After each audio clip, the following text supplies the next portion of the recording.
Welcome back to Magic, Witchcraft, and Religion. This week we are talking about rituals. So I want to start off with a quick video about how we define rituals.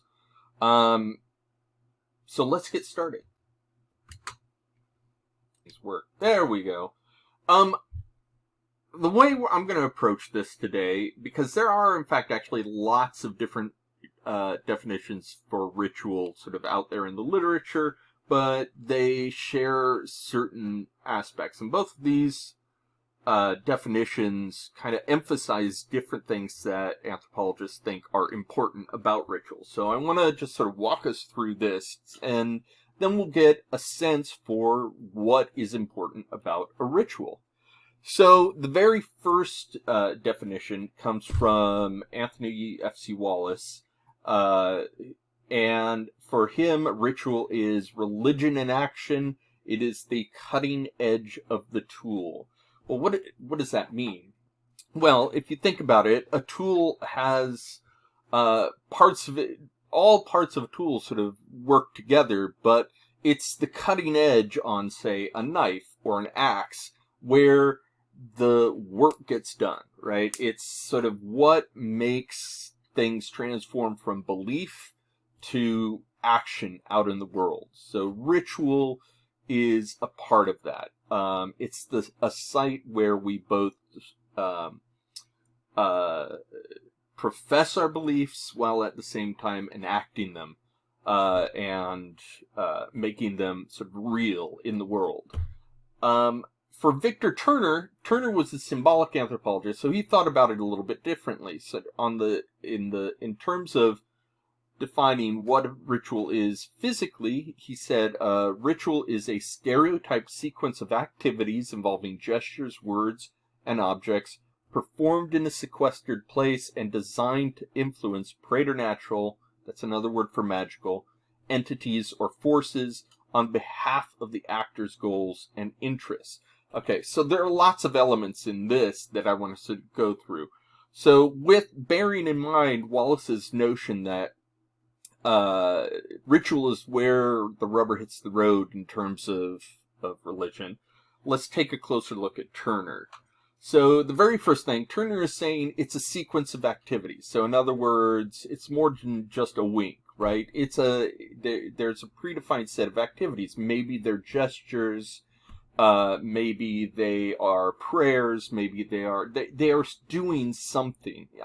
They can, even if you're praying silently, you are doing something. You're engaged in an activity.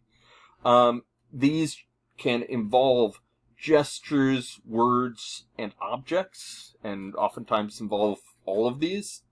And they are performed in a sequestered place.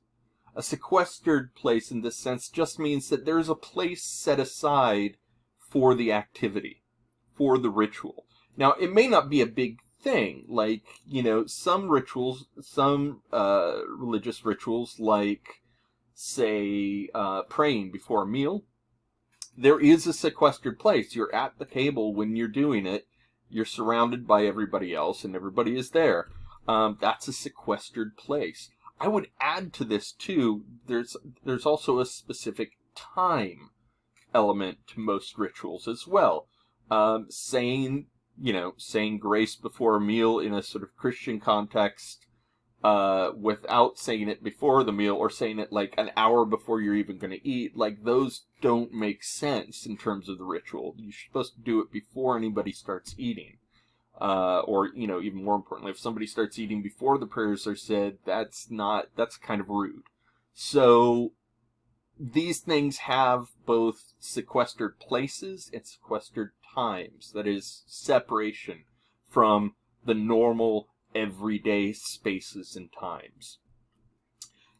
So that's what they are, but what are they designed to do in Turner's definition? For him, the goal of a ritual is to influence the spirits, gods, forces of nature, supernatural forces, whatever, in some way, and you're doing it with a specific goal in mind. And that goal is usually the person who is doing the ritual has in mind. You are trying to convince the supernatural to do something.